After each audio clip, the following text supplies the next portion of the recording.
iMacs coming this Friday, RDIO 2.0, Siri Eyes Free coming to budget cars, and 40 million copies of Windows 8. It's Wednesday, November 28th, 2012, and this is iWake. I'm Tim Chaten, and this is what's going on in the Apple world today. Good morning, everyone, and welcome to another edition of iWake.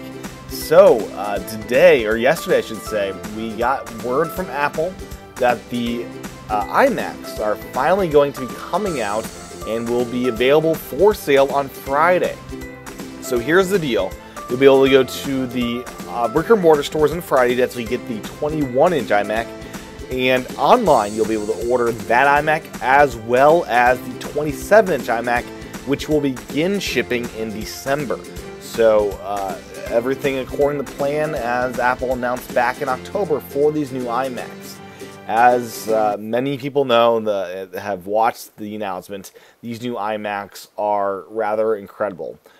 A big redesign, much thinner. The screen is greatly enhanced with the pixels being closer to the surface, and lots more inside, such as the Fusion drive and more of flash type options. So lots to love about the new iMacs. As we all expected, there are build-to-order options, and we finally have pricing options available for that. So here's what we got. We've got the high-end 21.5-inch iMac. Lets you bump the processor up to 3.1 gigahertz for $200. You can add the Fusion hard drive for $250. For the 27-inch iMac, you have the option to add the $200 processor upgrade. You're able to upgrade the graphics card for $150, and then the Fusion drive is probably another option you have there. So lots of good things there in the new iMac. As I mentioned, this Friday, November 30th, you will be able to get your hands on that. Next up today, I just want to remind everyone that Apple is doing the betas of OS 10.8.3. And what did we discover since yesterday? So yesterday I told you guys that Apple sent this out to developers. Today I'm going to tell you that it adds support for AMD Radeon 7000 drivers.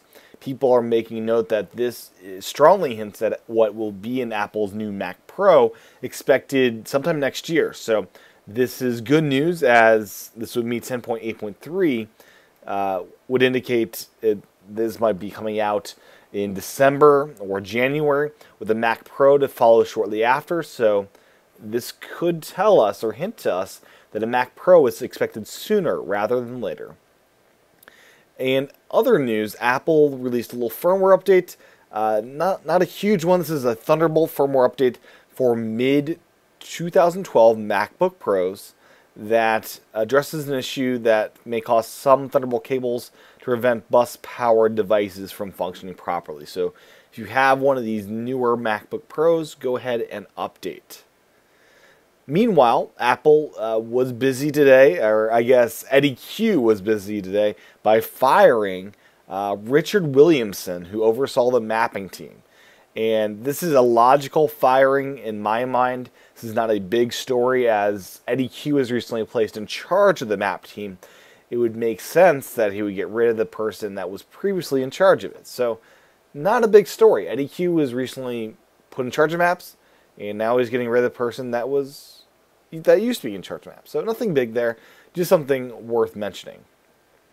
Next up today, just a brief mention about Google. They've updated their Gmail to now support Google Drive attachments up to 10 gigabytes in size. So if you have Google Drive, you can now use that with Gmail to send these huge files, which is a welcome change for just using email. Now let's move on to, I think, one of the big app stories of the day. Excuse me. One of the big app stories of the day, and that is RDIO 2.0. So this is a big update as far as it's got a redesign, it gets a speed bump, and better queuing system. So Spotify recently launched a web player in its beta where RDIO had the kind of the upper hand was with their online component. Now RDIO is kind of catching up to Spotify, who before I believe had the better of the apps. So it's kind of a cat and mouse game as far as who's going to do the better of the apps. So now we have RDIO 2.0, and it's a big update as far as usability.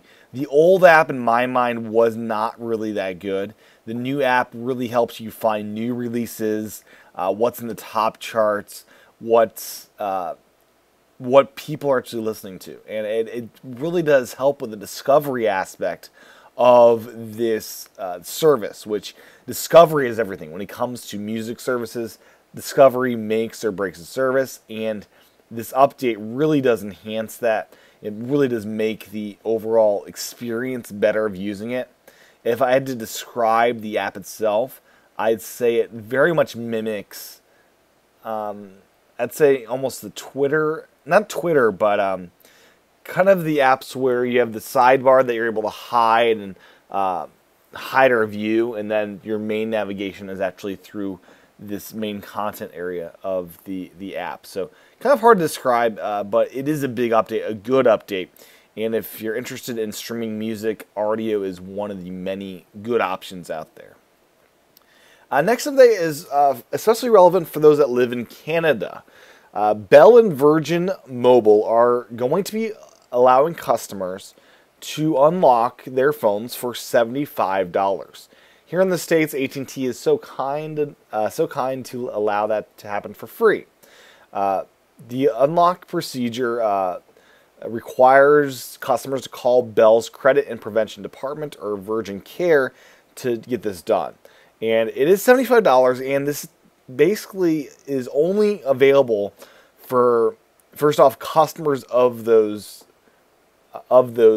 services, and secondly, your devices have to be off contract. You have to own it outright, or you have to have paid for the contract in full. So this is nothing big, except what is big in my mind is that it actually costs money in Canada, where here in the States we get this for free after many years of not having any luck with unlocking services. So just something to note there, that if you're in Canada, that is now an option, or will soon be an option, as that gets proliferated, or as that gets distributed out through all of the different carriers,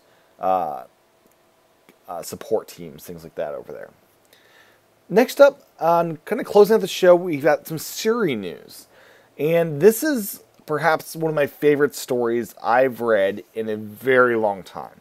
So here's the deal. Siri iFree mode is this thing that was added in iOS 6, which lets car manufacturers integrate Siri into their vehicles with a simple Siri button on their steering wheel. Now, the cool thing here is the first cars that I'm reporting on are cars that are consumer level, that are entry level cars that normal, regular people can afford.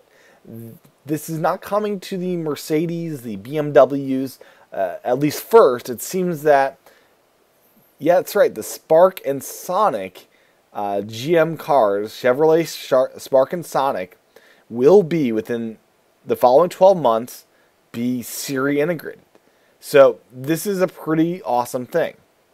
So you'll be able to make voice-activated hands-free calls to contacts on your phone, play songs in your iTunes music library, and even switch music sources from AM, FM, XM radio to this Siri mode. You'll be able to listen to and compose text messages, access calendar, add appointments, all the things you're able to do with Siri, pretty much. While in iFree mode, Siri will not provide answers to complex questions that require displaying a web page. So it basically optimizes Siri for use without looking at it.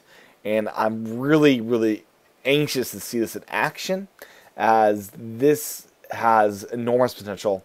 And my favorite part about this, as I said, is it's coming to budget level cars that come in around $13,000, not cars that are $50,000. These are budget cars, and this is the first of what I'm sure will be many manufacturers that will be integrating into this, the Siri hands-free mode. And speaking of Siri, I just wanted to promote something I found on TUAW today, and that is this little trick to have Christmas lights controlled via Siri. So what will you need to do this? It uses if this then that. That's a web page. So ifttt.com. And what you do is you set up this recipe. You set up if SMS, and you set up an SMS trigger in here. Then you set up this Wemo to turn on the Christmas lights. So basically what you do is you have the Belkin Wemo, which is a $50 unit, which allows you to do home automation. And this is just one of the things you can do. You can basically tell Siri, text a message to turn on Christmas lights. And you can have those turn on over Siri through that setup, and it seems really cool. And if you're in the Christmas lights, if you're in the Siri, very cool things going on there. And just one of the many things you can use the Wemo for and Siri for. Next up today, and one of the final stories is Microsoft. They have sold, quote unquote, 40 million copies of Windows 8. Now this includes tablets that ship with it. This includes all the unsold computers out there that are pre-installed with it, but 40 million copies, and they're saying this is doing better than Windows 7. And Windows 8 is outpacing Windows 7 in terms of upgrades, so more people are upgrading Windows 8, probably because of their low upgrade cost is my guess. But either way, Microsoft is definitely saying it's a success, and they're at least having a lot of computers with it on it. So that's Microsoft. They're doing some cool stuff with Windows 8. I'm not sure it's a success quite yet, but at least they're happy about it. We will see in the long term what consumers are really using, if they're sticking with Windows 7, if they're moving the Mac. What are they doing? We don't know yet. This is just Microsoft's PR telling us it's a success. With that, thank you for listening or watching to today's episode of iWake. You can find the show notes over at iWakePodcast.com. You can also check out the videos I do over at youtube.com/tchaten. And finally, if you'd like access to the script as well as bonus content, head on over to iWakePodcast.com/again. Thanks for listening or watching. I will talk to everyone again tomorrow. Have a great Wednesday. Talk to you guys soon.